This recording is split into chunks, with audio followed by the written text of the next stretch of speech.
Nah, kemarin ada pertanyaan di Instagram ya. Assalamualaikum. Jawab dulu lah. Waalaikumsalam warahmatullahi wabarakatuh. Bagaimana pandangan Islam dan sains terhadap teori evolusi Darwin dan Nabi Adam? Mana yang paling masuk akal? Itu satu. Nah, teori Big Bang itu yang buatnya seorang pendeta, Pendeta. seorang pastor di Belgia, namanya George Lemaitre. Sebagaimana kayak Ibnu Firnas gitu ya, membuat pesawat kayak gitu kan, prototipe pesawat kayak gitu kan, asalnya dari dia tadabbur dari surah Al-Mulk. Assalamualaikum warahmatullahi wabarakatuh. Assalamualaikum warahmatullahi wabarakatuh. Alhamdulillah kita ketemu lagi guys. Jadi nggak sopan kakinya. Nah, jadi kita udah ketemu lagi di pertemuan yang kedua. Maksudnya di video yang kedua. Karena kemarin ada yang bertanya. Kalau nggak ada yang tanya, kita stop. Atau kita cerita lain lah. Ini karena ada pertanyaan, jadi kita bahas sesuai dengan pertanyaan tersebut. Kita bikin video sesuai dengan pertanyaan tersebut. Nah, siapa sih yang nanya kemarin tuh? Apa pertanyaannya gitu? Spill. Berarti enggak, ini salaman dulu kali ya. Oh iya. Alhamdulillah ya, sehat ya. Alhamdulillah. Nih, Bang Umar sama Bang Adim sama Bang Farid, saya sendiri. Edi. Nah, kemarin ada pertanyaan di Instagram ya. Assalamualaikum. Jawab dulu lah. Waalaikumsalam warahmatullahi wabarakatuh. Saya mau nanya nih, bagaimana pandangan Islam dan sains terhadap teori evolusi Darwin dan Nabi Adam? Mana yang paling masuk akal?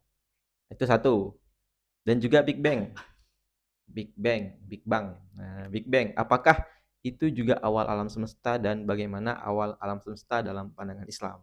Nah, siapa mau jawab nih? Ini dulu kayaknya. Atau bacakan semua dulu. Dan mengapa saat ini Islam sering dicap sebagai radikal? Dan pemikiran orang yang mengaku Habib tapi dakwahnya tak sesuai syariat. Banyak banget pertanyaannya. Agak ini nih, Agak ke jurang ke saya ya. Oke, langsung ini ya, langsung tertuju gitu. Kalau habis ini videonya tutup, udah ini ya, mohon maaf lah ya. Oke, siapa mau jawab duluan nih? Kira-kira? Oke. Ini dulu apa namanya? Saya yang mengarahkan sedikit ya. Oke, boleh. Saya mau nanya nih, bagaimana pandangan Islam dan sains terhadap teori evolusi Darwin dan Nabi Adam? Nah, berarti bahas Darwin dulu nih, sama dengan Nabi Adam juga kan? Iya. Darwin dan Bang Umar. Nabi Adam. Ini kita ngobrol santai aja, ya kan? Tentang Darwin dan juga tentang konsep Islam. Karena kita sebagai umat Islam selalu menjadikan Islam itu sebagai barometernya. Kalau seandainya ada teori yang dia itu bertentangan dengan Islam, maka teori itu pasti salah, pasti tidak benar. Nah, kalau ada teori yang dia sejalan dengan Islam, berarti teorinya benar. Karena Islam sendiri itu adalah kebenaran yang mutlak, tidak bisa kita ragukan lagi. Nah, kenapa bisa gitu? Kenapa Islam itu kebenarannya mutlak? Nah, pertama, wahyu yang diturunkan oleh Allah Subhanahu wa taala kepada Nabi Muhammad SAW adalah Al-Qur'an. Nah, Al-Qur'an ini kan dari zaman Nabi Muhammad sampai zaman kita sekarang itu sama. Al-Qur'an yang dibaca Nabi Muhammad dengan Al-Qur'an yang kita baca sekarang itu sama. Al-Qur'an yang dibaca oleh sahabat, tabi'in dengan yang kita baca sekarang itu sama, tidak ada bedanya. Nah, di dalam Al-Qur'an juga Allah selalu menjelaskan tentang segala bentuk penciptaannya. Jadi bukan hanya sekedar tentang hal-hal syariat, tentang hal-hal yang berkaitan dengan ibadah ataupun larangan serta hukum, tapi juga ada sains di dalamnya. Tapi kembali lagi, Al-Qur'an bukan kitab sains, tapi Al-Qur'an itu adalah kitab pedoman. Nah, bukan cuma kitab agama saja, tapi kitab pedoman. Nah, artinya semua yang berkaitan aspeknya itu diatur oleh kitab tersebut, yaitu Al-Qur'an. Berarti standarnya kita apa? Al-Qur'an. Begitu juga di sini kita semuanya pasti melakukan standarisasi terhadap teori-teori ataupun pertanyaan-pertanyaan dari antum-antum semua, ya standarisasinya dari Islam. Nah, tujuan kita kan bikin ini kan untuk salah satunya untuk dakwah. Bagaimana tuh? Itu kan tadi prolognya dulu kita. Prolog kita ya. Itu prolog dulu saya sampaikan ya. Oke, siap.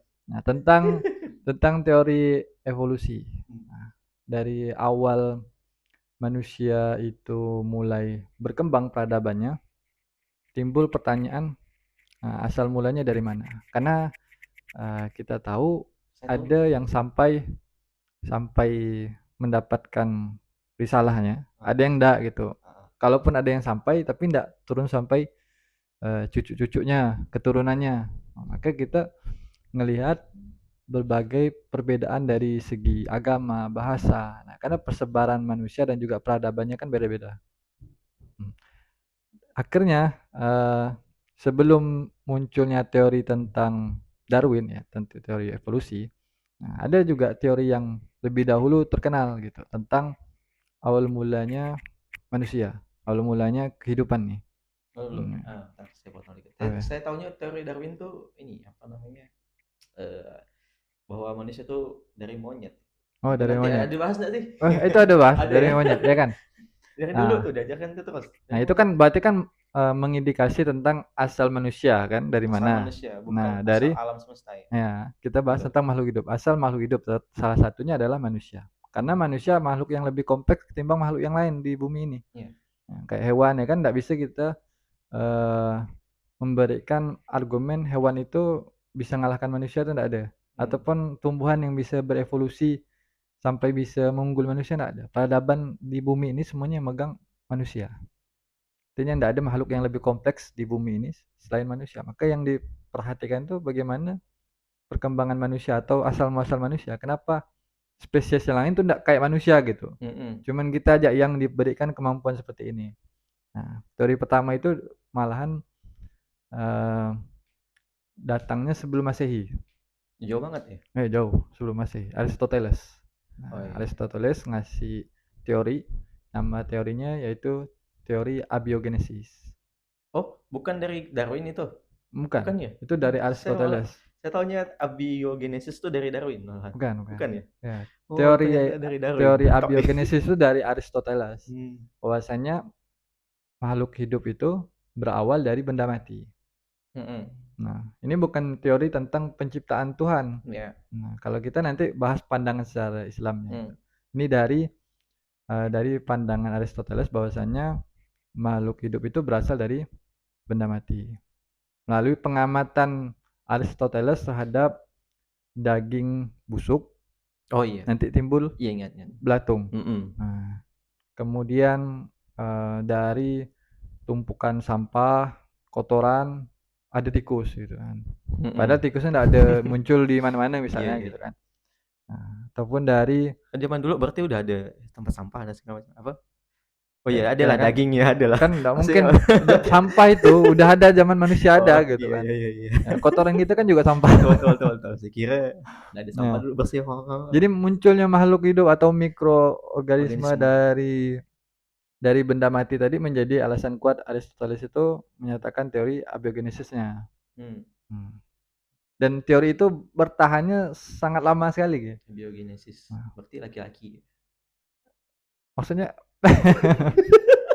oh iya, kalau perempuan kan umi genesis ya. Lanjut. Sekena ini yang potong perkiraan. Enggak apa-apa. Jadi dari abiogenesis tadi kan kita tahu teorinya dari Aristoteles sebelum Masehi ya 380 sebelum Masehi gitu. Di usia Aristoteles hidup. Nah, itu bertahannya sangat lama sekali dan hampir sebagian orang itu mengikuti teori tersebut. Walaupun ada beberapa pendapat yang memang lebih percaya kepada teori penciptaan manusia atau hewan yang lain atau tumbuhan yang lain itu diciptakan. Siapa tuh? Tahu enggak? Nah, itu kan tentang agama samawi pasti. Oh iya, pasti agama samawi pasti. Ya. Pasti pertentangan ya. Iya, Yahudi, Nasrani itu kan udah ada. Yahudi udah ada. Nasrani OTW. Nasrani OTW karena sebelum Masehi kan. Sebelum Masehi.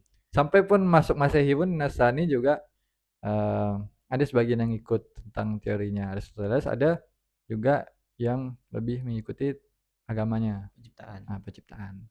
Nah, teori yang paling lama itu ya teori penciptaan, karena dari zaman dahulunya manusia itu selalu mencari objek untuk disembah. Iya. Kan? Selalu mencari sesuatu yang ingin dituhankan. Walaupun matahari, beda-beda ya? Walaupun beda-beda, matahari, tumbuhan, pohon ya kan, angin. Indonesia pun zaman sekarang juga ada. Masih ada ya. Itu karena ini juga kayaknya. Nyembah batu. Nyembah batu ya. Itu karena memang ini kayak memang sifat mungkin dari ini ya, alami manusia ya. Jadi naluri manusia tuh ada seperti itu. Instingnya tuh ada. Oh ya, Insting menyembah tuh ada gitu. membutuhkan Tuhan. Membutuhkan sesuatu. Nama kita juga makhluk ya kan. Makhluk. Berarti ada khaliknya. Kalau dalam bahasa Arab kan Bahasa Arab gitu. Makhluk kan yang maf'ul bihnya. Maf'ul bih, yang diciptakan. Yang diciptakannya. Al-Khaliq yang menciptakan. Fa'ilnya. Oh iya. Tadi diam-diam jadi tadi. Oh iya. Mungkin nicknya cuma 2. Jadi saya kasihkan sini. Betul. Bisa sambung. Belum ngomong sih, jangan dulu. Oh iya. Jadi teori abiogenesis ini kan bertahan sampai munculnya pada abad 16, 17. Nah, itu mulai ada teori yang menentang teori abiogenesis. Nah, jadi udah sangat lama sekali kan. Nah, teori yang menentang abiogenesis adalah teori biogenesis. Bahwasanya makhluk hidup itu berasal dari makhluk hidup yang lain. Yang saya malah dapat ini. Ada namanya teori abiogenesis modern, bukan? Beda kali. Beda, modern. Saya belum tahu itu sih. Tapi saya bahasnya secara biologi yang saya pelajari kan. Abiogenesis, kemudian nanti muncul teori biogenesis oleh Francesco Redi, kemudian nanti ada Lazaro sampai nanti dikuatkan di abad 19 oleh Louis Pasteur. Nah, jadi ceritanya kenapa ada belatung, ada makhluk hidup misalnya di dalam, misal kita air ya kan, kita tutup ya kan, nanti ada mikroorganisme dalamnya, padahal air kan benar mati, kok bisa ada muncul mikroorganisme. Nah, sebenarnya pada zaman Aristoteles itu ada keterbatasan, karena tidak bisa melihat benda yang kecil, mikroorganismenya tidak bisa. Sedangkan abad 19 kan udah mulai modern ya kan, udah mulai maju. Jadi adanya belatung itu karena adanya telur lalat. Tidak nampak kan sebelum dimasukkan. Kemudian kalau seandainya masuknya udara, debu, itu kan di dalamnya ada mikroorganisme.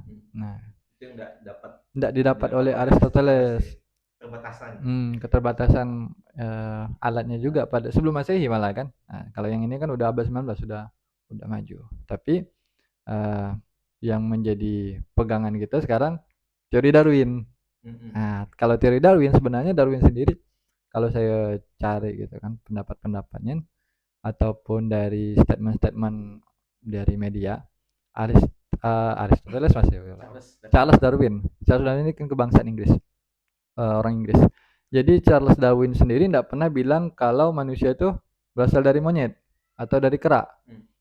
Kalau dilihat dari kan Charles Darwin kan mulai diketahui teorinya ketika menerbitkan sebuah buku. Nama bukunya The Origin of Species.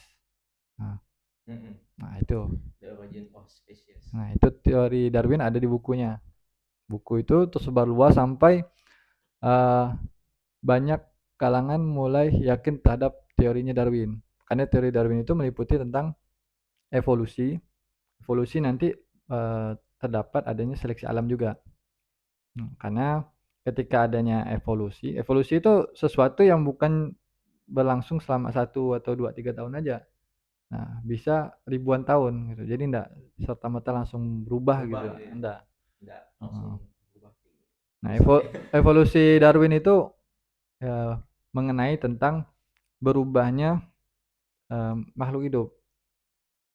Misal dari postur tubuhnya atau dari bentuk paruhnya. Nah, jadi Charles Darwin meneliti itu, ada burung yang di pulau ini paruhnya beda dengan burung yang di pulau yang lain.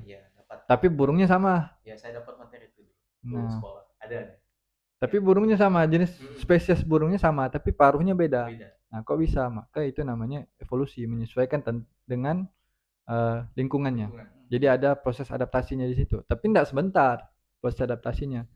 Misal seperti teori yang terkenal itu tentang jerapah berleher panjang dengan jerapah leher pendek. Nah, itu kan ada dua pendapat tuh. Ya. Karena jerapah leher pendek itu kan ditemukan fosilnya. Maka ilmuwan itu berbeda pendapat. Kok ada jerapah lehernya pendek? Karena bentuk strukturnya sama kayak jerapah, tapi bedanya ini lehernya pendek, sedangkan jerapah yang sekarang lehernya panjang. Maka ada dua, Apa kali itu? Kuda kali atau apa namanya yang agak dekat ya? Zebra bisa jadi. Tapi kan beda bentuknya. Kalau jerapah kan model kepalanya dengan zebra kan beda. Dia ada punuknya di sini kan. Nah, jerapah leher panjang sama jerapah leher pendek. Jadi ada dua ini. Ada yang tentang seleksi alam, ada yang tentang evolusi. Pertama kalau evolusi, teori evolusi tentang jerapah, bahwasanya jerapah itu awalnya lehernya pendek. Karena lingkungannya pohonannya tinggi-tinggi gitu kan, maka mereka berevolusi lehernya jadi panjang. Sedangkan yang tidak bisa berevolusi yang leher pendek mati. Sehingga yang mewarisi sifat leher panjang sampailah sekarang. Itu teori pertama. Teori keduanya, jerapah itu ada dua, ada yang leher panjang, ada yang leher pendek. Nah, yang bertahan hidup hanya yang leher panjang. Tapi tidak ada evolusi di situ. Teori yang pertama tadi itu berarti yang mampu menyesuaikan dengan lingkungannya, adaptasinya paling bagus, bisa bertahan. Berarti Kalau misalnya dari hewan-hewan nih yang banyak lah, berarti itu hasil evolusi dari hewan-hewan yang ada zaman dulu yang bisa bertahan menyesuaikan. Kan ada istilahnya kayak pernah terjadi kiamat katanya kan, maksudnya ada meteor segala macam kan ada itu teori kan. Sampai memusnahkan dinosaurus yang besar itu kok bisa mati gitu kan, nggak masuk akal gitu kan. Sedangkan postur tubuhnya apalagi yang predator ya kan, pasti banyak makanan masih. Cuman ya faktor tadi, ketika meteor jatuh otomatis kan yang herbivora nggak ada makanan karena kena api semuanya. Herbivora mati, karnivora nggak ada makanan. Ya karnivora juga mati gitu. Gitu hubungannya. Bukan karena mereka berkumpul satu tempat dinosaurus kena meteor mati, bukan. Jadi ada proses sepanjang dulu gitu. Dinosaurus tuh punah tuh bukan langsung kena meteor langsung mati semua, bukan. Atau mungkin nggak bisa punya tempat sembunyi karena dinosaurus bisa jadi. Bisa jadi kan? Nggak bisa berlindung ya kan, karena meteor yang luar biasa besarnya. Tapi sekarang ayam tuh bukan termasuk ya? Ayam. Evolusi ya, itu kekecilan. Evolusi T-Rex. Bisa jadi. Ada teori yang bilang kayak itu. T-Rex tuh berevolusi jadi ayam. Jadi ayam. Dan sekarang kita makan T-Rex ya. Masya Allah. Bagus tuh. Mau kemana beli ayam? Nah, terus kapan munculnya stigma atau argumen manusia itu berasal dari kera? Ini karena ketidaksukaan orang-orang berkulit putih terhadap teori Darwin. Orang kulit putih kan kayak orang Eropa. Bukan, itu kita nggak masuk ya. Kita kulit coklat ya. Langsat ya. Saya nggak putih nih, masih kuning. Nah, kayak orang-orang Inggris kan putih-putih kan. Nah, jadi di Inggris itu kan banyak orang Inggris. Orang putih tidak suka sama orang hitam. Iya. Karena kan orang Inggris kan mereka menjajah Afrika. Jadi Afrika kan orang berkulit hitam. Nah, terus Darwin bilang di buku tersebut bukan manusia berasal dari kera, tapi manusia itu punya nenek moyang atau tanah yang sama dengan primata, jadi semua makhluk hidup punya nenek moyang yang sama gitu. Sehingga di Afrika sehingga menyamakan orang ras kulit putih dengan ras kulit hitam punya nenek moyang yang sama. Orang kulit putih tidak terima.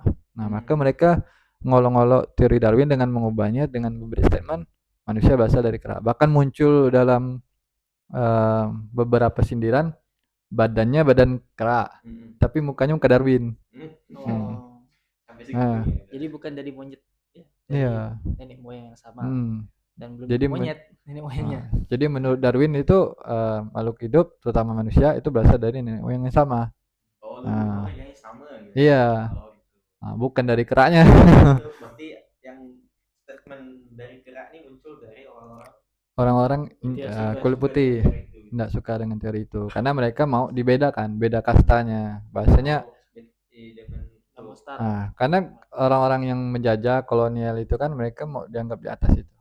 Masa disamakan dengan budaknya gitu, orang-orang berkulit hitam. Muncullah statement itu. Dan kalau kita lihat dari gambar nih, ada yang dari kerak kecil, nanti dari bungkuk jalan ini sampailah berdiri jadi manusia. Sebenarnya itu bukan menjelaskan teori evolusi, Tapi itu cuman menunjukkan perbandingan. Maksudnya gini, ini model makhluk purba yang modelnya bongkok masih. Ada yang setengah bongkok, ada yang udah mulai berdiri tegak, sampailah ke manusia. Jadi cuman membandingkan kerangkanya saja, bukan menunjukkan evolusi ini jadi manusia, bukan. Nah, karena itu untuk menyinggung daripada teori Darwin tadi kan. Dan orang juga salah paham, seharusnya itu cuma ilustrasi dan Darwin tidak gambar itu. Bukan Darwin yang gambarnya. Nah, kasihan Darwin ya. Atau yang statement yang belakangan ini mungkin muncul setelah Darwin wafat atau meninggal. Pas masa Darwin udah muncul. Statement-statement itu Darwin udah muncul. Ya, banyak yang menolak. Reaksinya berarti waktu itu bisa jadi teori Darwin itu yang dibikin oleh Darwin bisa jadi teorinya viral. Iya, viral. Direspon kan. Karena kan Darwin kan ya orang Inggris dan juga terkenal pada saat itu. Orang-orang juga udah tahu. Jadi Darwin tuh menjelajah dulu sebelum mengeluarkan buku itu. Darwin meneliti dulu. Maka ada lihat hewan dalam satu spesies kok beda variasinya gitu, beda karakternya, beda ciri-cirinya gitu, beda. Tapi satu spesies. Nah, gitu. Muncullah berbagai statement untuk menjelekkan Darwin. Nah, tapi saya bukan membela Darwin karena saya juga tidak setuju dengan teori Darwin karena kita cuma memberikan fakta. Tapi Darwin pernah membantah tidak? Darwin pernah membantah waktu hidupnya masih hidup kan waktu pernah tidak Darwin membantah itu? Saya belum ada ketemu Darwin mantah atau enggak. Soalnya gini, gitu ketika mayoritas memiliki satu pendapat yang sama, maka pendapat yang minoritas apalagi cuma satu orang pasti tidak akan diterima. Kan ini stigma masyarakat ya kan. Ketika kita diberikan cap jelek oleh satu masyarakat besar, nah maka pendapat kita tidak akan diterima. Walaupun kita benar punya kredibilitas untuk menyampaikan itu. Nah itu. Kan terjadi zaman sekarang juga ya sama. Mau bagaimana kita menjelaskan pun orang maunya yang gini gitu. Apalagi kan Darwin kan bahasannya dari yang ras putih. Nah, ras putih kan masa terhina dengan statementnya Darwin yang itu. Ya mau kita jelaskan fakta sebagaimanapun kalau orang tidak mau menerima kebenarannya tidak akan sampai kebenaran itu. Jadi saya kalau ceritain ini, cek. Kalau ceritain ini jadi teringat kisah Nabi Muhammad kan akhirnya. Jadi waktu kecil Nabi Muhammad kalau dari kecil kan udah terkenal dengan kejujurannya kan. Iya. Kejujurannya yang sehingga digelari Al-Amin itu kan. Iya. Al-Amin betul ya, jujur ya? Iya, Al-Amin. Kan? Makanya masyarakat Arab tuh sebenarnya ini ya disebut jahil tuh karena itu tadi ya, karena tidak mau mengakui kebenaran Nabi Muhammad. Kan ketika Nabi Muhammad itu dikenal jujur kan, dikenal jujur lah oleh masyarakat Arab pada waktu kan, sehingga masyarakat Arab pun akhirnya meminta saran tuh yang ketika mau memindahkan kain memindahkan batu ya? Hajar Aswad ya. Nah, memindahkan Hajar Aswad sampai memanggil Nabi Muhammad gara-gara saking terkenalnya Nabi Muhammad karena kejujurannya itu kan. Nah, itu ceritanya orang-orang pada saat itu mau meletakkan Hajar Aswad, ini udah mau perang nih. Nah, terus mereka sepakat kita tunggu orang yang lewat gerbang itu. Nah, orang yang lewat gerbang itu nanti yang akan memutuskan siapa yang meletakkan ini nentukannya. Ternyata pas masuk itu takdirnya Nabi Muhammad yang masuk gitu. Mereka pun setuju, oh ini Muhammad nih jujur, orang yang terpercaya, orang yang tidak pernah berbohong gitu kan, orang yang baik, ramah, akhlaknya bagus. Jadi Nabi Muhammad tuh memang dari masa sebelum Nabi atau nubuahnya datang udah diakui oleh masyarakat Quraisy pada saat itu. Bagi orang yang terpercaya. Nah, itulah masalahnya itu ketika Nabi menyampaikan risalah Islam kan banyak yang menolak kan. Ya, karena mereka bukan menolak Muhammadnya, tapi mereka menolak Muhammadnya ya. Tapi menolak apa yang disampaikan Nabi Muhammad, wahyunya tadi yang ditolak. Ya. Nah, gitu. Sip. Ya. tapi yang menjadi saya penasaran tuh kenapa ada manusia purba? Manusia purba itu keturunan Nabi Adam atau sebelum Nabi Adam? Nah, ini belum. Ini tadi udah membahas teori Darwin belum? Udah bahas teori Darwin tadi kan. Lagi pertanyaan. Ya. Tapi kejauhan tadi melenceng. Nah, bagaimana pandangan Islam dan sains? Nah, berarti pandangan Islam. Kita sekarang mau masuk pandangan Islam nih. Terhadap teori evolusi Darwin dan Nabi Adam, mana yang paling masuk akal? Berarti kita mau mencari mana yang paling masuk akal di antara dua. Nah, maksud Ustaz Adim gimana? Kan kita secara Islam nih, jadi lebih bagusnya ke beliau. Ya, jadi ini saya juga dapat beberapa ya. Jadi ada beberapa pendapat yang mengatakan bahwa ada satu pendapat ya yang kemudian mengatakan bahwa memang manusia purba itu sudah ada sebelum Nabi Adam diturunkan. Nah, kayak gitu. Cuman itu tadi bentuknya kayak kera gitu kan. Nah, kemudian Nabi Adam turun, kan? Kemudian diajarkanlah bertani, diajarkanlah kemudian berburu dan sebagainya kayak gitu. Sehingga kemudian berkembang biak sampailah kepada manusia modern sekarang. Dan itu juga dibuktikan dikuatkan dengan bukti di reliefnya orang Mesir tuh. Piramida kan ada manusia yang pendek sama manusia raksasa tuh. Nah, kayak itu. Nah, itu jadi salah satu bukti jadi sebuah bukti bahwa manusia purba itu memang ada. Nah, tapi itu teori. Yeah. belum terbukti secara benar kayak itu. Tapi itu masuk akal ya. Masuk akal ya. Nah, kemudian itu secara teori sains lah gitu kan. Kemudian kalau dari Quran itu sudah ada cerita tentang kera ini gitu. Nah, jadi kera itu asalnya adalah seorang manusia yang dia melanggar perintah Allah. Kemudian dia dikutuk jadi kera. Nah, jadi waktu itu saya enggak tahu, lupa. Kisah ini Nabi Musa. Ya, kisah Nabi Musa. Ya. Bani Israel kan? Bani Israel. Ketika diperintah untuk dia sholat hari waktu ibadah. Ibadahnya hari Sabtu. Jadi sedangkan pada hari Sabtu itu banyak ikan. Nah, banyak ikan dan ya gimana nih gitu kan? Kita diperintah untuk jangan mancing, jangan nangkap ikan kayak gitu kan. Padahal di hari Sabtu itu banyak ikan. Akhirnya dipasanglah kayak perangkap kayak gitu kan. Jadi kan kayak mengakali Allah kayak gitu kan. Iya. Nah, kan kami tidak nangkap gitu kan. Tapi dipasang jaring kayak itu. Nah, akhirnya disitulah dia dikutuk jadi kera gitu. Kuno kirodatan khosiin, jadilah kera yang hina. Kirodun. Ya. Nah, kirodah. Jadi makanya bahasa Arabnya itu kirodah, kera kayak gitu. Jadi ya jadi kalau bisa disandingkan gitu ya, kenapa kera itu sama dengan manusia? Kan itu tadi sebenarnya kera itu adalah manusia, cuma dia dikutuk sama Allah. Nah, kayak itu kalau bahasa Quran. Itu masuk ya. Jadi saya juga pernah dengar cerita itu, ya kan? Kalau Bani Israel itu diberikan perintah kan, ibadah hari Sabtu, tapi dari Sabtu enggak boleh mancing. Hari lain boleh mancing. Nah, syaitan ini berperan di situ. Hari yang lain, hari Ahad, hari Senin sampai hari Jumat, tak ada ikan.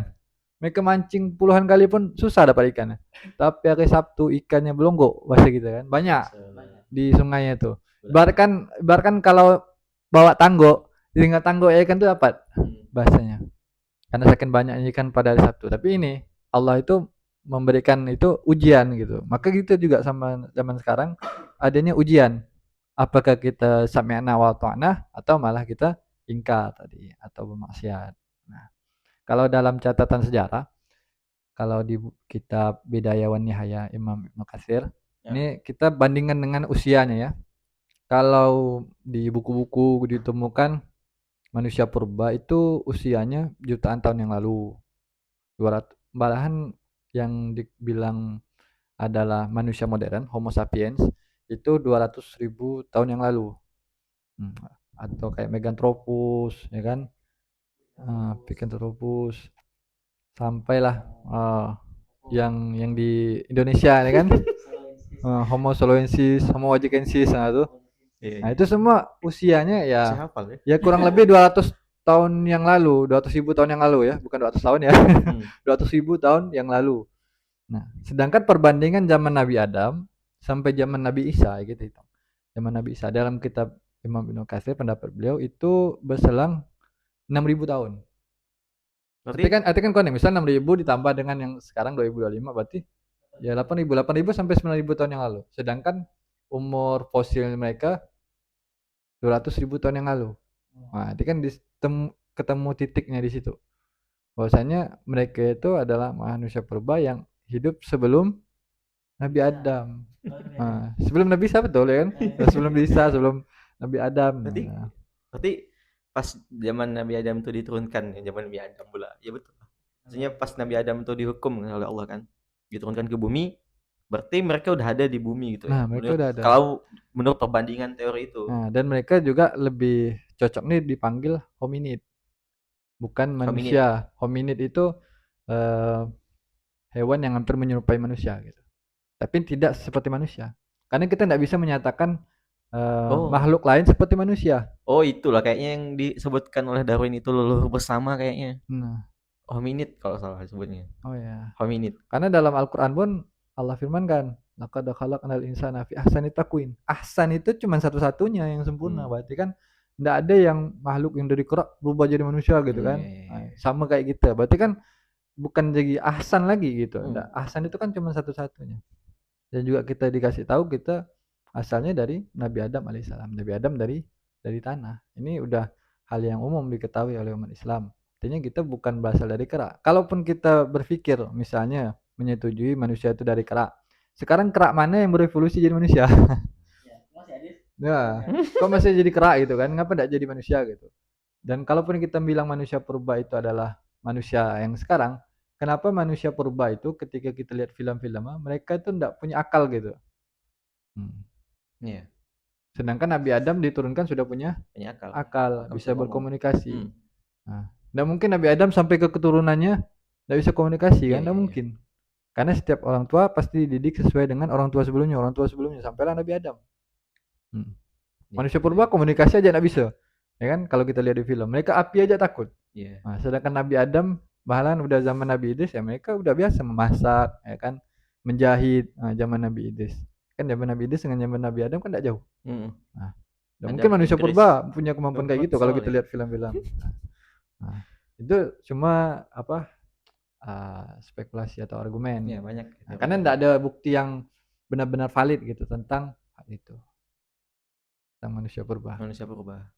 Tapi dalam Islam pandangan yang benar apa? Kita dari Nabi Adam alaihissalam. Bukan dari manusia purba atau dari kera ataupun dari benda mati ya ataupun dari benda hidup yang lain. Nah, Allah ciptakan kita langsung secara zat dari tanah, ditiupkan ruh. Nah, Nabi Adam, nah itu datuk kita Nabi Adam semua. Oke, datuk kita Nabi Adam. Tapi tadi menarik tuh cerita yang ini nih, cerita Bang Adim ini terkait dengan monyet itu kayak saya pernah dengar ceritanya juga. Cuma yang kelanjutannya nih, mereka nih setelah diciptakan tuh, maksudnya dikutuk jadi monyet itu, Bani Israel. Saya dengar ceritanya, mesti dicek lagi lah nanti ya. Itu mereka tuh udah habis semua gitu. Yang dikutuk waktu itu tuh. Mereka juga udah habis semua. Hancur lah gitu. Nah, apakah hancur karena meteor? Saya lupa ceritanya. Nanti cari lagi lah, bisa dicari di buku sih loh. Ada kono sekali. Lain dah nih. Nanti bahasa anime ya kita. Nah, terus gimana? Terus berarti clear ya? Berarti clear. Manusia pertama adalah Nabi Adam. Kita bukan berasal dari kerak. Berasal dari Nabi Adam. Nah, kita setuju adanya teori evolusi. Iya. Karena memang dibuktikan melalui teori setelahnya. Berarti sains nih nanti pada akhirnya bertentangan enggak dengan ini Islam? Dengan agama gitu. Ya. Kalau saya dulu kayak saya nanya saya yang ini aduh sakitnya. kalau secara Islam dengan sains sebenarnya Islam dan sains itu tidak bertentangan. Islam itu menurunkan sesuatu yang udah pasti, kemudian sains menjelaskannya. Gitu. Setiap hal yang terjadi di muka bumi ini, nah itu dijelaskan oleh Al-Quran. Tapi sebab-sebabnya itu disampaikan melalui sains. Nah, contohnya kenapa kalau kita makan kita kenyang, nah itu kan udah qadarnya Allah kan. Tapi ada sains yang menjelaskan gitu. Kenapa kita makan bisa kenyang? Proses ada sistem pencernaannya, bagaimana sistem organ di dalam tubuh kita, nah itu semua kayak gitu. Terus setelah Darwin itu sebenarnya ada teori yang menjelaskan tentang evolusi. Teorinya Mendel tentang ini ke mutasi kawan nih kah? Mutasi gen, bukan masih biologi deh sih. Mendel. Mutasi gen yang kita kalau di SMA tuh belajar biologi yang misalnya bapaknya hitam, emaknya putih, nanti anaknya apa. Itu pakai teori Mendel itu membuktikan. Ingat. Nah, itu teori Mendel. Bahas biologi saya ini. Jadi berubahnya atau mutasi gen itu disebabkan oleh DNA dan kromosom gen. Betul. Sehingga itu mendukung kuat adanya evolusi. Tapi evolusi yang enggak sampai kayak berubah 100% drastis enggak ada. Kita manusia tiba-tiba berubah jadi burung gitu kan. Ataupun dari ikan gitu berubah jadi kura-kura, enggak. Itu terlalu jauh itu. Enggak ada evolusi kayak gitu. Kan ada buku IPA itu bahwasanya manusia itu awalnya asalnya dari kehidupan laut ikan. Itu ikan yang dalam fosil ikan tuh ada tuh di buku IPA pas itu. Iya itu. Kayak itu enggak logis. Secara mutasi gen itu terlalu liar gitu, kayak terlalu fantasi gitu kan. Karena model evolusi yang kayak gitu tuh terlalu jauh. Mutasi gen tuh enggak sampai kayak gitu. Memang ini ya, kayaknya memang udah jadi ini juga jadi perdebatan sih dari dulu ya. Memang pembahasan sains ini kan enggak pernah habis kayaknya kalau membahas terkait dengan sains nih. Karena berkembang terus kan, pengetahuan kan berkembang terus gitu. Tapi dalam Islam kita punya barometernya tadi Al-Quran. Ada barometer. Tenang ya, nanti ada ayat-ayat Quran yang lebih kaitannya dengan sains gitu. Betul. Jadi memang itu juga terkait dengan kalau sains itu bertentangan dengan Al-Quran kayak enggak mungkin ya. Enggak mungkin. Bahkan sains itu bisa mendukung bukti kuat gitu bahwa dunia ini berasal ada dari satu titik tuh. Di dalam Al-Quran juga ada tuh. Quran surah Al-Anbiya, lupa ayat berapa. Al-Anbiya ayat 30. 30 ya? Iya. Lengkapi ya. Kita sebenarnya lengkapi. Iya. Al-Anbiya ayat 30. Nanti itu berhubungan ya. Kalau dihubungkan ya, berhubungan dengan teori Big Bang sebenarnya gitu. Nah, tapi yang menjadi pertanyaan kan manusia bisa akhirnya sampai berpikir nih sampai ke tahap awal penciptaan gitu kan. Maksudnya awal asal usul dunia ini gitu kan. Mereka bisa berpikir sampai seperti itu. Siapa yang bikin ini teori ini? Nah, teori Big Bang itu yang buatnya seorang pendeta. Seorang pastor di Belgia namanya George. Ini bahasa belakang itu, nama belakang itu bahasa Prancis. Jadi saya tidak bisa nyebutkan kayak orang Prancis ya. Tapi kalau dibaca, kalau saya buka Google itu bacanya gimana? Itu George Lemaitre. Itu bukan yang itu 1927. Bukan ilmuwan yang duduk di kursi itu. Itu Stephen Hawking. Bukan. Itu mendukung teori Big Bang, tapi beliau lebih fokusnya tentang radiasi yang diberikan oleh black hole, maka disebut radiasi Hawking. Nambah. Itu tentang black hole-nya, bukan tentang Big Bang. Ya. Tapi dia memberikan beberapa argumen kuat tentang Big Bang. Bukan pencetus Big Bang-nya. Ini kan meletus kan, Big Bang-nya meletus. Nah, cuma yang menjadi pertanyaan kan sains tidak bisa menjelaskan letusan itu dari siapa yang menyebabkan Big Bang itu belum bisa ditemukan. Nah, sedangkan dalam Islam kita meyakini segala sesuatu itu adalah ciptaan Allah Subhanahu wa taala. Apapun itu semuanya itu diciptakan oleh Allah Subhanahu wa taala. Itu akidah dasar kita. Enggak ada yang meragukan akidah tersebut. Bahwasanya semua itu diciptakan oleh Allah Subhanahu wa taala. Nah, pada teori Big Bang itu kan tadi disebutkan Quran surah Al-Anbiya ayat 30. Nah. 30. Awalam yara allazina kafaru annas samawati wal ard kanata ratkan. Bahwasanya tidaklah mengetahui tadi orang-orang kafir bahwasanya langit dan bumi itu dulunya satu. Fafataknahuma, lalu Allah misahkan keduanya antara langit dan bumi. Ini kan salah satu jadi dasar landasan kuat tentang teori Big Bang itu ternyata benar. Bahwasanya langit dan bumi dulunya satu, kemudian Allah pisahkan. Nah, begitu juga Big Bang kan awal mulanya dari satu titik yang panas, kemudian dia meledak. Nah, sehingga jadilah alam semesta. Tapi prosesnya enggak sebentar. Ya, miliaran tahun. Tapi gitu. Mendukung kan? Sains akhirnya mendukung ayat Al-Quran tadi. Bukan ayat Al-Quran yang mendukung sains, kebalik ya kan. Karena ayat Al-Quran tidak menggunakan penelitian, tidak menggunakan riset terlebih dahulu, tapi langsung diwahyukan. Langsung dari Allah Subhanahu wa taala gitu. Dan bahasanya ternyata bukan ledakan. Big Bang itu. Karena kan ternyata beberapa ada yang mengatakan gitu ya, saya baca dan saya lihat gitu kan. bahwa ternyata Big Bang itu bukan ledakan, tapi ya kayak apa ya, sesuatu yang padat kemudian tuh melar gitu.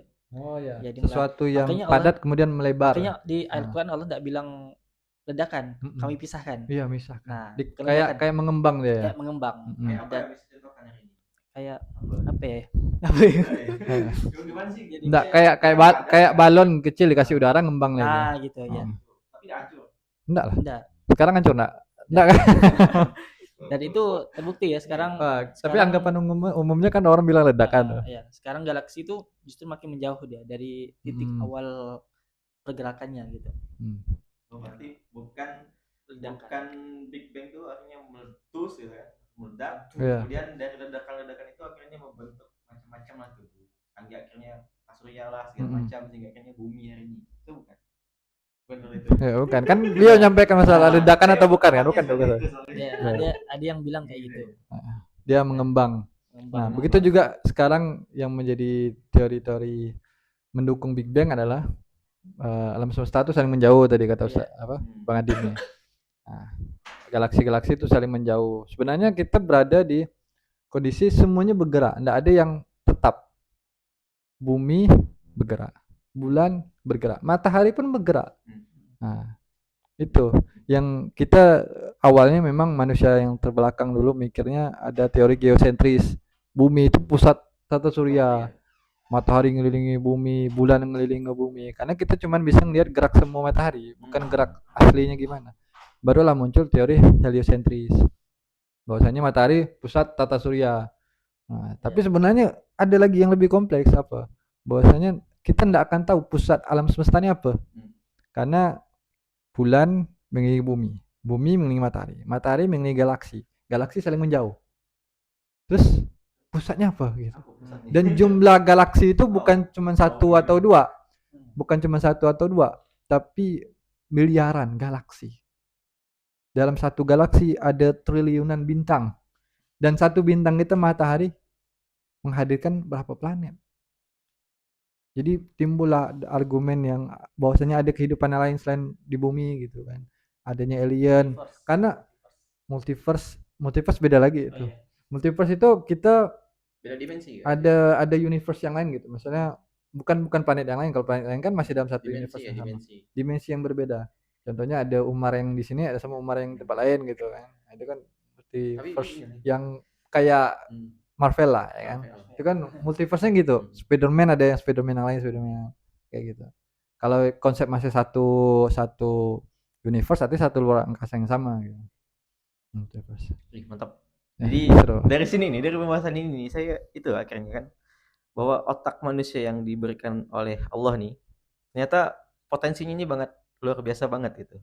Bahkan tadi tuh sampai pikir jauh banget kan. Bisa sampai seperti itu maksudnya. Kan itu anugerah ya dari Allah. Dan ini juga ya kalau akal kita nih, otak kita ya yang ada akal di sana itu kalau juga tidak dibatasi dia dengan Islam bisa liar ternyata ya. Nggak ada jadi indikator kebenaran itu nggak ada jadi. Sehingga siapa yang banyak setuju dia benar. Iya. Begitu. Konsep sekarang ya siapa yang banyak setuju dia benar. Padahal sebenarnya kebenaran itu tidak diukur dari yang banyak. Iya bukan yang banyak. Kebenaran itu diukur dari seberapa kuat dan akurat fakta yang dihadirkan. Oke, berarti nanti kalau kita ingin membuktikan nih apa namanya terkait dengan mungkin akan ada timbul pertanyaan ini Islam ini betul enggak?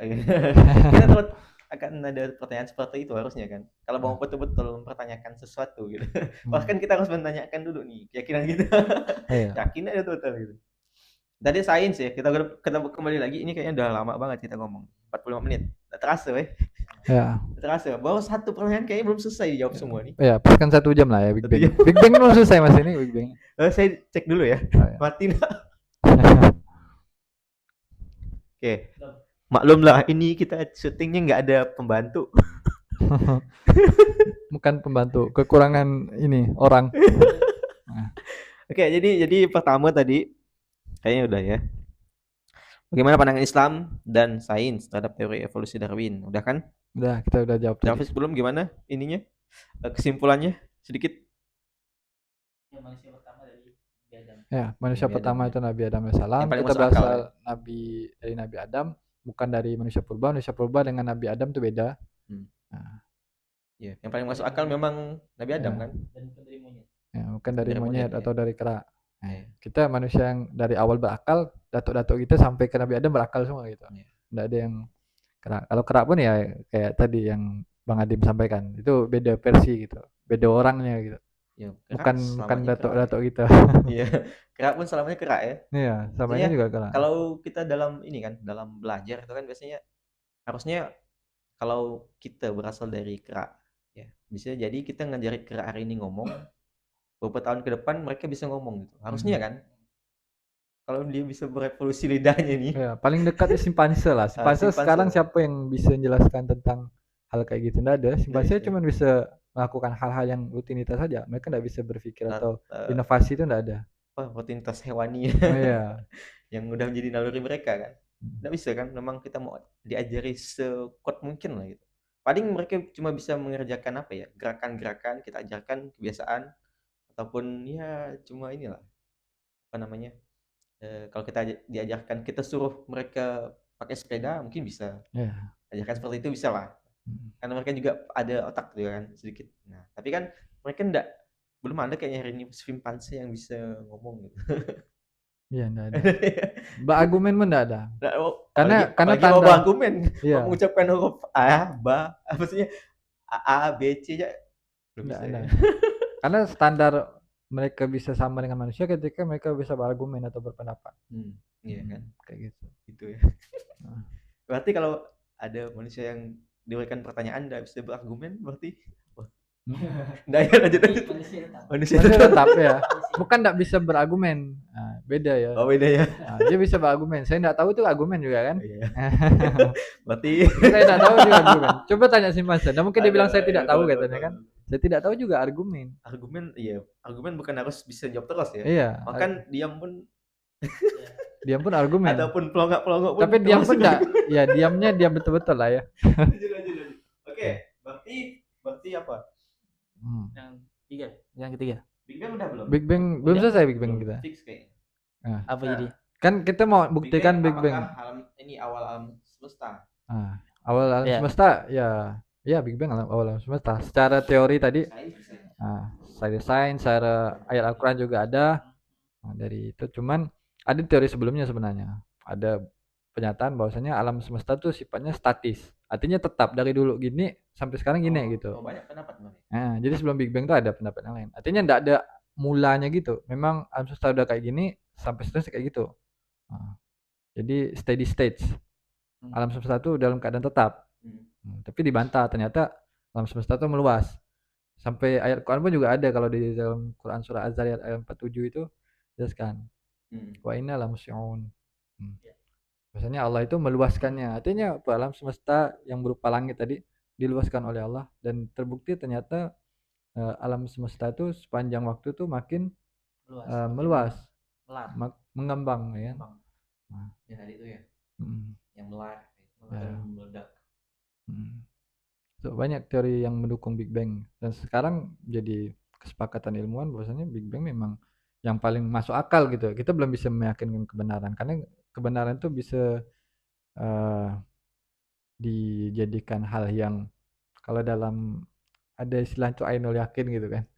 Udah aku yakin, ainul yakin gitu. Itu memang kita saksikan, kita rasakan, kita pure gitu langsung. Nah, contoh misalnya gula itu manis ya kan. Sepakat gitu gula manis atau ini warnanya putih ya.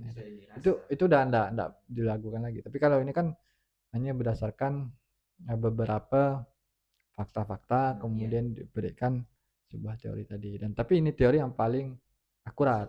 Karena sesuai dengan Al-Qur'an juga. Karena kan boleh jadi Allah memisahkan langit dan bumi bukan dengan cara Big Bang tadi kan, boleh dengan cara lain. Karena kan ini hanya representasi dari Al-Quran saja, Big Bang tadi gitu.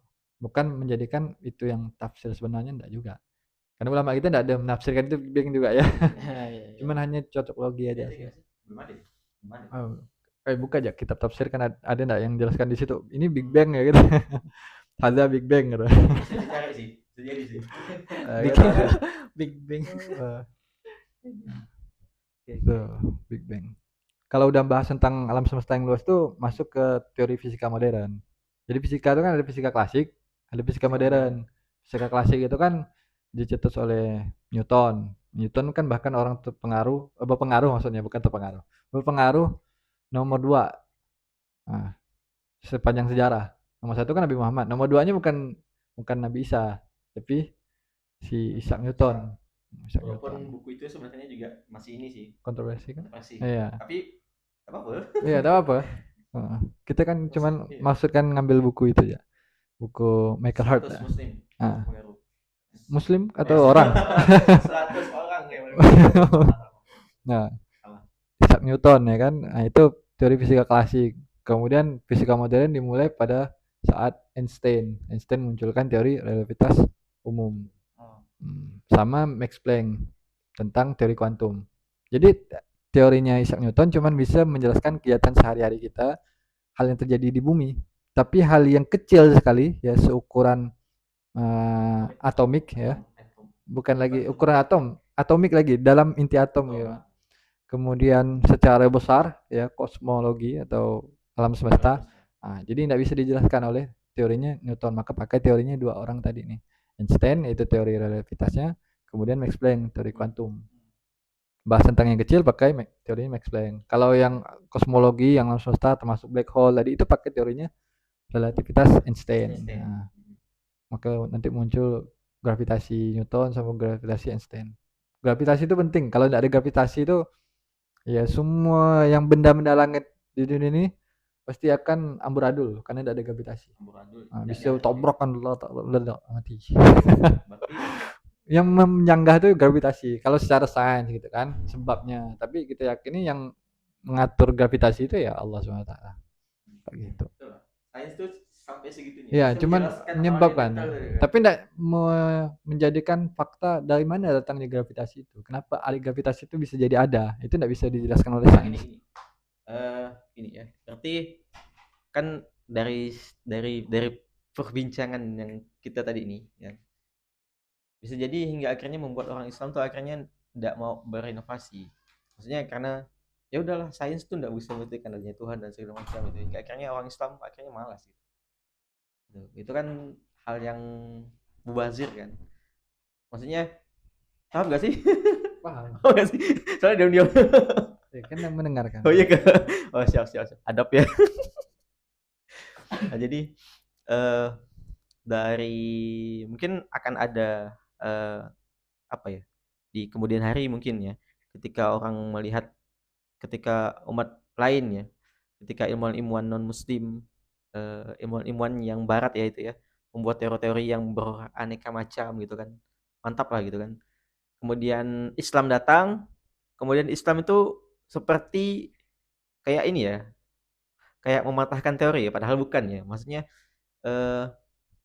akan ada di atas teori-teori mereka ini ada proses yang tidak bisa dijelaskan oleh teori-teori sains gitu kan hingga akhirnya orang Islam pun akhirnya mungkin bisa jadi malas akhirnya kan nah, padahal bukan seperti itu kan bahkan Allah itu memerintahkan kita untuk apa untuk bertafakur untuk memikirkan ini yang ada di alam ini gitu nah.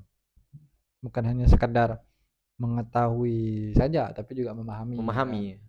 Makanya ada ilmuwan muslim itu kan ya penemu-penemu atau ilmuwan muslim ya mereka dari proses tafakur tadi mereka tahu bahwasanya segala sesuatu ini diciptakan oleh Allah tapi lebih bagusnya lagi kita tahu kenapa sih Allah membuat ini seperti ini membuat ini seperti ini maka timbullah rasa syukur kita nikmatnya kita ternyata Allah buat gravitasi supaya planet-planet tidak ada saling berbenturan nah, kita diberikan posisi bumi yang pas gitu enggak juga dekat dengan matahari enggak juga terlalu jauh gitu nah itu menimbulkan rasa syukur nah berarti dari tafakur tuh harus menimbulkan rasa syukur iya. Dan bentuk rasa syukurnya ada tafakur tuh menghasilkan rasa sabar tuh enggak ada sih kita belajar tentang anatomi tubuh kita kenapa tubuh kita tuh anatominya itu sempurna sekali gitu kompleks, ya kalau kita luka walaupun tidak kita obati sembuh tubuh kita sendiri punya kemampuan untuk menyembuhkan diri walaupun memang lama ya kan gitu saking sempurnanya misalnya kalau kita dalam keadaan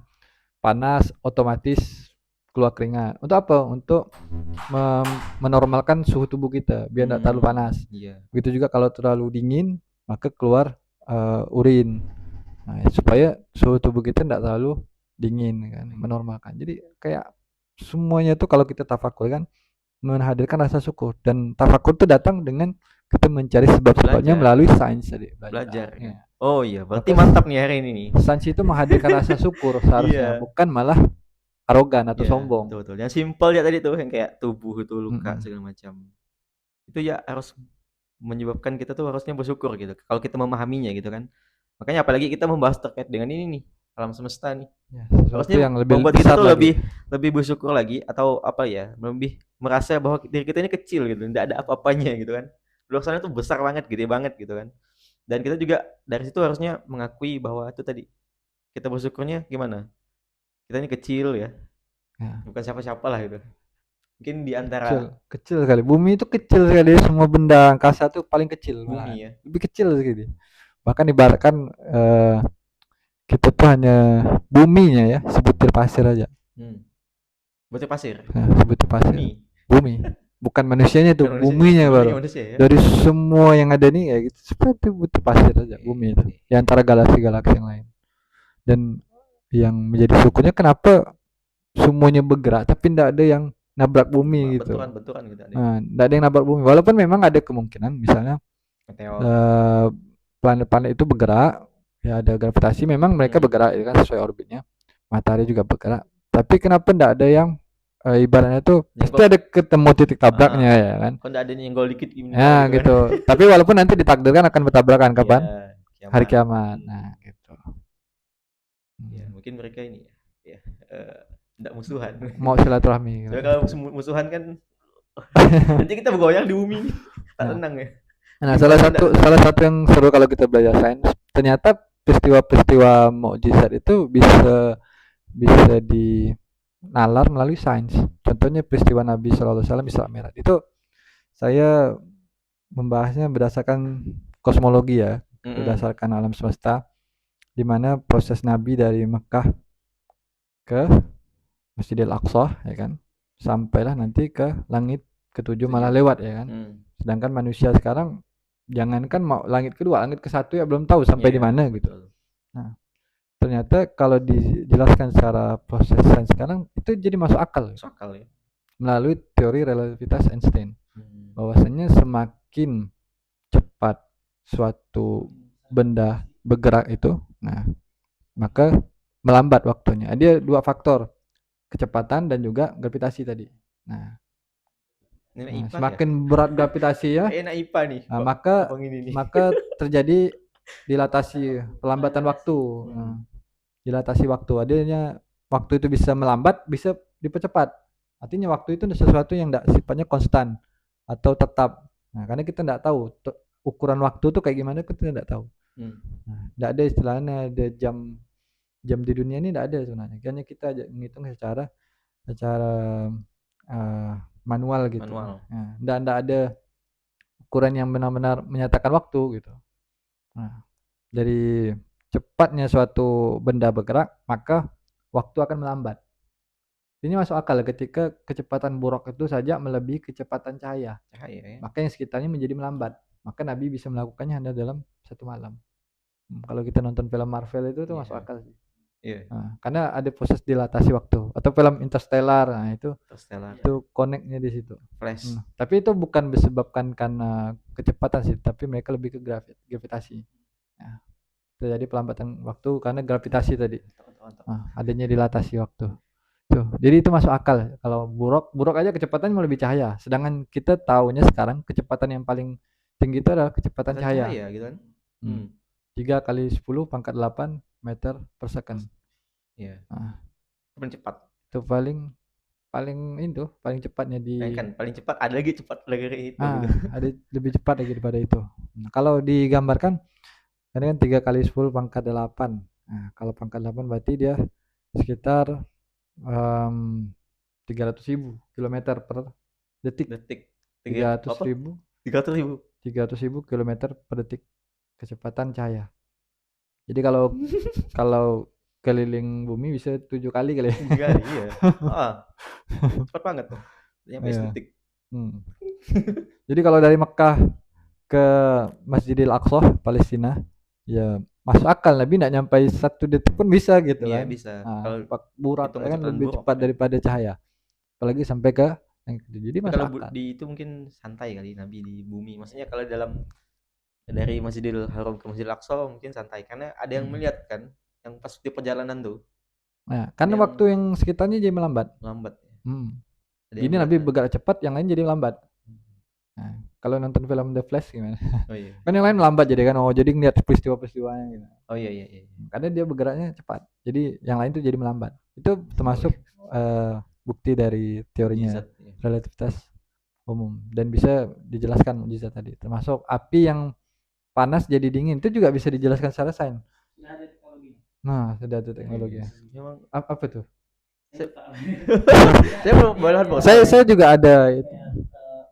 Berubah Sifat api tadi. sifat api Iya. yang dari panas itu jadi dingin. Mm-mm. Termasuk juga tembok Zulkarnain. Oh iya. Nah, jadi kan dia anggapannya tembok Zulkarnain itu kan baja kan, besi baja. Jadi ada sebuah kayak teori atau reaksi gitulah yang kemudian gimana tembok itu bisa cepat cair dan juga bisa cepat mengeras. Nah, sudah ada teknologi itu. Masya Allah Dan ya. jadi ternyata memang masuk akal. Ya. Mujizat itu sebenarnya bisa dijelaskan oleh sains, tapi perlu ini ya, perlu waktu. Karena akal kita belum nyampe di situ. Maksudnya mujizat itu pemberian dari Allah langsung gitu, bukan kita yang nganoknya, Allah yang nganoknya gitu. Dari api yang sifat awalnya panas jadi dingin. Nah, karena kan setiap dari kita kan ada atom-atomnya nih. Nah, kalau sifat atom itu bisa diubah kan, maka sifat bendanya juga berubah. Nah, kayak gitu. Itu masuk dalam kuantum tuh masuk. Masuk akal. Nah. Jadi mukjizat tadi ya. Berarti ada mukjizat yang bisa dijelaskan oleh sains sebenarnya hari ini kan. Ada yang masih belum bisa gitu. Contoh tongkat jadi ular itu masih belum bisa gitu. Itu memang membelah lautan sudah bisa. Membelah lautan. Oh, membelah lautan itu sudah bisa, sudah dijelaskan secara fisika. Apa fisika ya? Fisika, secara sains lah. Ada pertemuan arah angin. Nah, itu yang kemudian menyebabkan dia itu terbelah. Nah, maksudnya dari ketokan itu tuh, maksudnya ketokan itu yang menyebabkan. Enggak. Ketokan itu hanya sebagai bentuk ikhtiarnya Nabi Musa. Oh, iya. Wasilahnya saja. Jadi sebagai bentuk gini. Ketika terjadi suatu mukjizat itu bukan berarti nabinya hebat atau misalnya karena pukulan tongkat tadi itu sebagai bentuk sami'na wa ta'nanya Nabi Musa. Wasilah aja. Nah, wasilah. Allah perintahkan Nabi Musa untuk melemparkan tongkat. Nah, itu berarti bentuk patuh enggak Nabi Musa? Ternyata patuh, maka Allah berikan nilainya gitu. Begitu juga kita sebenarnya itu juga menunjukkan kita sekarang. Kita mau enggak dapat hasil yang kayak seperti Nabi Musa, maka ikut dulu perintahnya, jangan ngarepkan hasilnya dulu. Bagaimana kita mau dapat solusi kalau takwanya belum ada? Takwa dulu, mau solusi gitu. Enggak bisa solusi dulu. Bayangkan kalau Nabi Musa tuh menentang gitu ya. Iya, tapi belum bisa di itu ya. Ya Allah. Belum bisa dijelaskan secara kok bisa tongkat jadi ular gitu. Nah, itu masih belum dapat saya. Ini memang betul mukjizat itu. Betul. Tangan keluar air. Nah, kalau bercahaya tuh itu masih bisa dijelaskan lah. Kalau yang bercahaya tuh kan. Nah, karena kan Allah bisa menghadirkan sesuatu secara tiba-tiba kan, secara ada gitu. Betul. Kalau tongkat itu maksud saya kalau tongkat kan benda mati. Kalaupun kita ubah molekul atomnya, ya dia tetap berubah ke benda mati aja gitu. Tapi ini jadi ular kalau ngomong sains gitu kan. Nah, kalau yang misalnya tangan yang ditempelkan ke ketiak kemudian bersinar itu kan bisa jadi ada tambahan atom lain gitu ubah jadi bersinar. Itu masuk akal kan. Tapi kalau yang tongkat jadi ular mati jadi hidup tuh kayak kita belum bisa jelaskan itu gitu. Bukan berarti teori mukjizat yang bisa dijelaskan sains langsung membantah semuanya. Mukjizat tak bisa dijelaskan enggak. Nah, itu cuma sebagian yang bukan karena mukjizatnya yang enggak bisa dijelaskan oleh sains, tapi kita yang enggak bisa menjelaskannya gitu. Nah, ini pentingnya nonton sampai selesai ya. Jangan sampai potong-potong nih. Nah, jangan dipotong-potong pula. Nih, nanti viral kita. Jadi banyak subscriber nanti saya dukung Darwin pula. Saya bukan dukung Darwin, saya dukung. Oke. Itu kayaknya udah panjang nih, 1 jaman nih. Bahkan kita belum menjelaskan yang lain lagi. Next video ya. Ini kita udah jelaskan Big Bang. Apakah juga awal alam semesta? Jawabannya iya ya. Maksudnya sainsnya nih ya. Sebab Sains, sebab eh, sebab sebab alam semesta Big Bang. Iya, Big Nah, Bang, tapi sebab pertamanya tetap Iya. dari ciptaan penciptaan Allah Allah. SWT. Nah, itu. Jadi sains tuh tidak bisa sampai menjelaskan sampai yang pertama nih yang menyebabkan itu semua tuh sains tidak bakalan mampu gitu. Nah, oke, bagus nih, mantap. Kayak udah hampir 1 jam kayaknya ya. Oke, seperti biasa, kalau ada pertanyaan silakan ditanyakan di kolom komentar. Di YouTube bisa. Nah, nanti kita akan potong menjadi video short. Nah, silakan bagi kawan-kawan yang nggak ada kerjaan, potong video ini. Nanti nggak saya kasih apa-apa. Kita silakan viralkan. silakan viralkan. Nah, gitu ya. Oke, mungkin ada kata-kata terakhir di video ini maksudnya. Setelah ini kita mau kemana? Oh iya. Nggak ada sih. Ya. Atau ada pesan-pesan? Ya. Jadi seperti yang tadi disampaikan oleh Bang Umar ya, bahwa salah satu tujuan kita untuk bisa mempelajari sains gitu ya, kemudian juga untuk mempelajari alam semesta dan sebagainya, itu bukan semata-mata untuk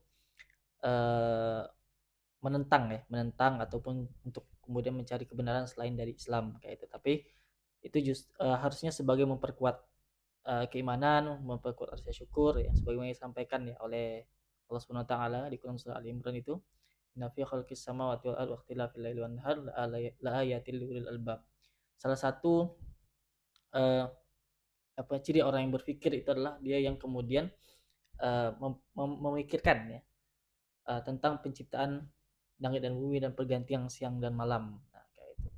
Dan itu didasarkan atas dasar keimanan kayak itu. Sebagaimana kayak Ibnu Firnas gitu ya, membuat pesawat kayak gitu kan, prototipe pesawat kayak gitu kan, asalnya dari dia tadabbur dari surah Al-Mulk. Nah, kayak itu tentang burung gitu kan, akhirnya terciptalah pesawat. Sebagaimana juga Al-Haytham gitu ya, menciptakan robot ya, dari ayat Al-Quran juga ya, dia buat robot dari dengan bahan bergeraknya itu adalah air gitu, karena terinspirasi dari ayat air itu menghidupkan bumi setelah matinya gitu, artinya ada sumber kehidupan seperti itu. Nah, kemudian juga As-Sobuni menciptakan sabun ya, terinspirasi dari innallaha yuhibbul mutatahhirin, Allah cinta orang yang bersih gitu. Masya Allah. Nah, artinya sains ini harusnya menjadi sebuah representasi dari keimanan. Nah, kayak gitu. Jadi semakin kita beriman, semakin kemudian kita ingin ingin memperluas pengetahuan kita, nah, terutama dalam penciptaan langit dan bumi. Dan itu menjadi sebab kita untuk kemudian terus bersyukur kepada Allah dan juga semakin tunduk kepada Allah Subhanahu wa taala. Kayak itu. Itu sih mungkin ya untuk kita. Ya, Masya Allah. Mantap nih. Memang enggak sia-sia kita bawa Ustadz di sini. Itulah, saya banyak dapat ilmu juga. Masya Allah. Jadi tadi apa namanya?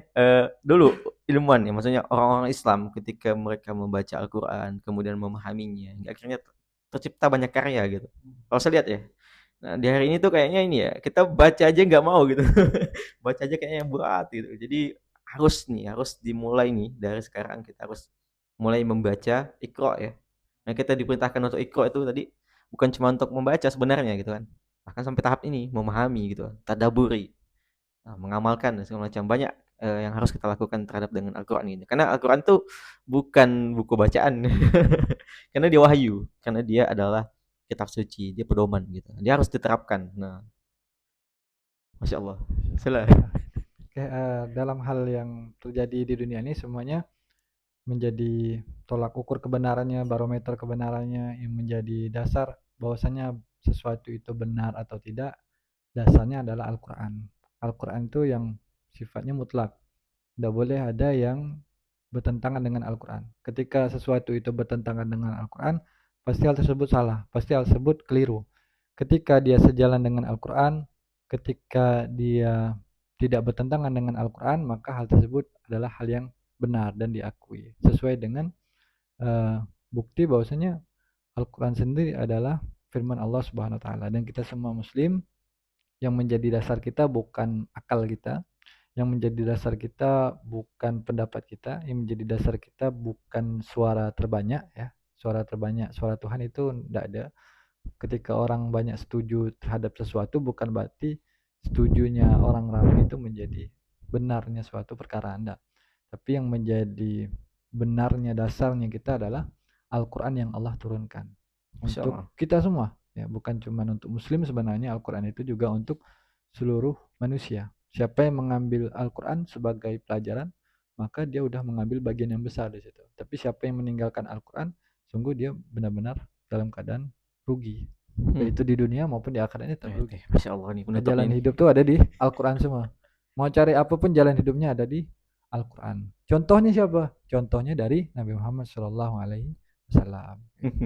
Masya Allah. Ini penghujung nih. Kayaknya kita jadi Islami banget ya. Banyak ayat-ayat yang keluar dari sini gitu. Masya Allah.